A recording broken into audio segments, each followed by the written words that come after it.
Kung naghahanap ka kung saan ka pwede mag-ipon at mag-invest para sa iyong retirement at para na rin kumita ka ng passive income, pwede ka sa Kaiser na dito, tatlo na yung meron tayo. Sa Kaiser, meron kang investment, healthcare, at life insurance. At ang maganda rito, 7 years ka lang mag-iipon sa Kaiser, 20 years ang maturity. Magbigay tayo ng halimbawa, ang plan K125 na sa Kaiser, nasa 74,000 per year lang ang babayaran natin.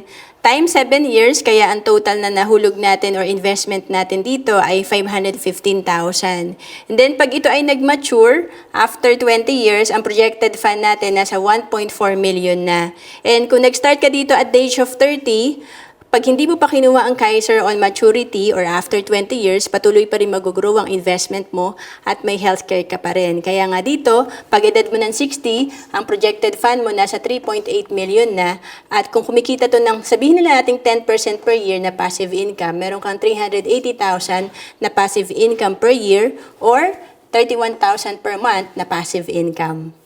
Ang Kaiser ay tinatawag namin na level 1 investing kasi again, dito tatlo na yung meron ka, investment, healthcare, at life insurance. At ang maganda rito, pwede ka mag-avail online. Kaya kung OFW ka, pwede ka sa Kaiser.